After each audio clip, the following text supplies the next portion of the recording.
इसकी वजह यह है कि मुसलमान हर जुल्म, हर सितम, सब कुछ बर्दाश्त कर सकता है, अपनी जान भी फिदा कर सकता है, अपना माल भी लुटा सकता है, अपनी आलो औलाद को भी कुर्बान कर सकता है। लेकिन सरकार मदीना सल्लल्लाहु अलैहि वसल्लम की शान में राय बराबर भी गुस्ताखी हम ख़तई तौर पर बर्दाश्त नहीं कर सकते। हम इस मुल्क के बाशिंदे हैं, हम इस मुल्क के शहरी हैं और हम इस मुल्क की मट्टी से मोहब्बत करते हैं। हम इस मुल्क को अपनी जान से ज़्यादा अजीज़ समझते हैं और इस मुल्क में अमन की फ़िज़ा को बरकरार रखना अपनी ज़िम्मेदारी समझते हैं। और मुसलमान अमन का अलमबरदार है, हम ये बात को भी वाज़े करना चाहते हैं। लेकिन ये अंदाज की जो गुस्ताखियाँ कभी किसी कोने से तो कभी किसी कोने से, कभी कोई मलून तो कभी कोई मलून हुज़ूर पाक सल्लल्लाहु अलैहि वसल्लम की शान में गुस्ताखी करेगा तो हमारा दिल फटने लगेगा, हमारा दिमाग फटने लगेगा। क्योंकि हम सब कुछ बर्दाश्त कर सकते हैं, क्योंकि हमारी ज़िंदगी का जो मकसद है वो हुज़ूर पाक सल्लल्लाहु अलैहि वसल्लम के नामे नामी पर कुर्बान होना है, उन पर जान फिदा करना हमारी ज़िंदगी का मकसद है। लेकिन इन हालात में जाने अनजाने नहीं, जानबूझकर हुज़ूर पाक सल्लल्लाहु अलैहि वसल्लम की शान में जो गुस्ताखी की जा रही है, हम उसकी सख्त मजम्मत करते हैं।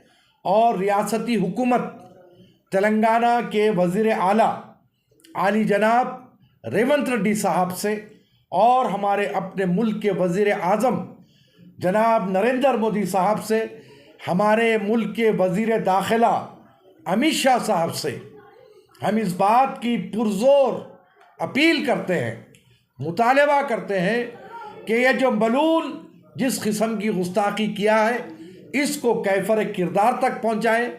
और हम ये नहीं कह रहे हैं कि ये हुज़ूर पाक सल्लल्लाहु अलैहि वसल्लम की शान में गुस्ताखी किया है तो इसको सज़ा दो, बल्कि हम मरकज़ी हुकूमत से इस बात का मुतालबा कर रहे हैं कि चाहे वो किसी भी मज़हब से ताल्लुक़ रखने वाले हो, अगर उनके यानी क्या बोलना चाहिए आप, गुरु यानी भगवान हो या ईसा मसीह हो या हमारे आका सल्लल्लाहु अलैहि वसल्लम हो, अगर किसी भी मज़हब से कोई ताल्लुक़ रखने वाला किसी के बारे में भी गलत बोल का इस्तेमाल करता है तो आप उसके मुताल्लिक़ सख्त से सख्त सज़ा बनाएं, कानून को पास करें। आप देखिए, ये जो हमारा मुल्क है, इस मुल्क में मुसलमान भी है, हिंदू भी है, सिख भी है, ईसाई भी है, बौद्ध भी है, जैन भी है।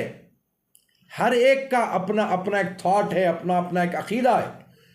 और अकीदे को जब ठेस पहुंचती है तो इंसान अपना आपा खो बैठता है।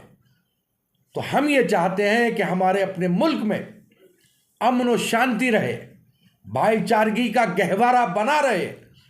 तो इसके लिए मरकज़ी हुकूमत को चाहिए कि सख्त कानून बनाए, चाहे किसी भी मजहबी पेशवा के मुताल्लिक़ अगर कोई गलत लबो लहजा या गलत अल्फाज का इस्तेमाल करे तो उसके ख़िलाफ़ में सख्त से सख्त, कड़ी से कड़ी कानून की कार्रवाई की जाए। अब ये जो मलून गुस्ताखी किया है इसके ख़िलाफ़ में सख्त कार्रवाई हो।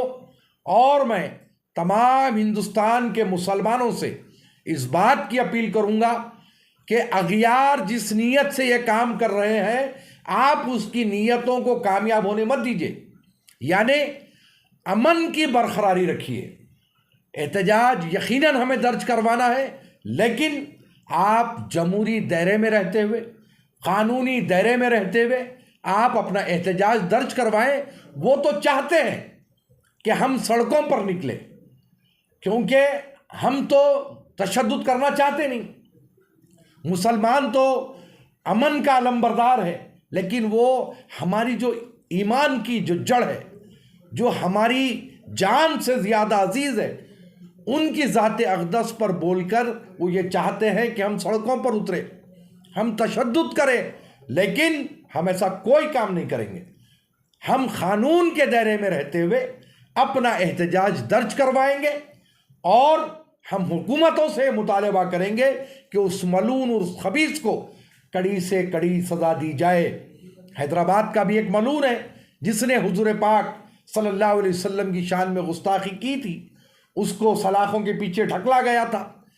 तो वैसे ही इस खबीस के लिए भी कोई इंतज़ाम किया जाए, क्योंकि हमारे अपने इस्लामिक थॉट्स के हिसाब से, बिलीफ्स के हिसाब से, हर मज़हब का एक एक मानना होता है, एक एक यकीन होता है।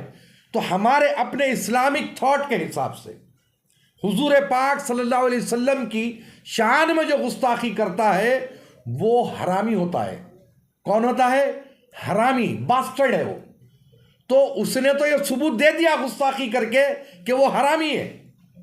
अब हम ये चाहते हैं कि हरामी का जवाब हरामीपन से ना दिया जाए बल्कि कानून से दिया जाए। तो उसके खिलाफ में सख्त से सख्त कार्रवाई हो और उसको सलाखों के पीछे ढकला जाए, फिर कोई दूसरा मलून पैदा ना हो।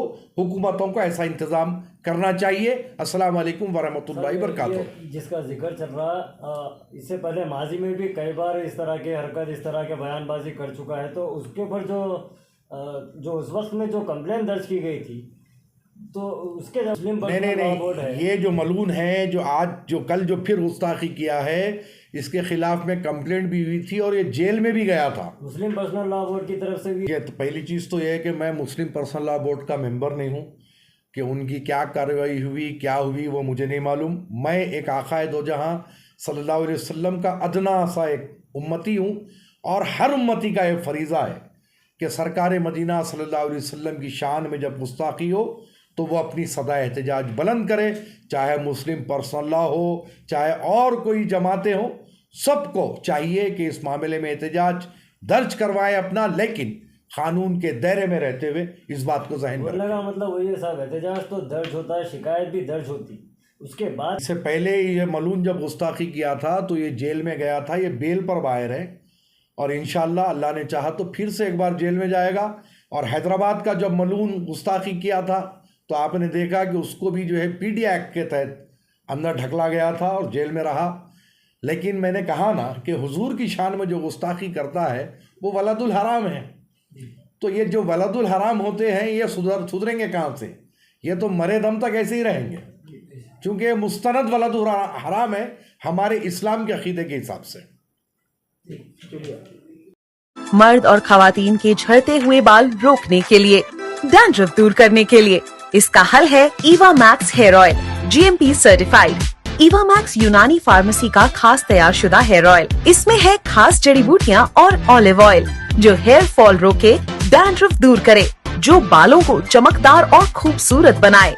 एड्रेस घासी बाजार, चार मीनार, हैदराबाद।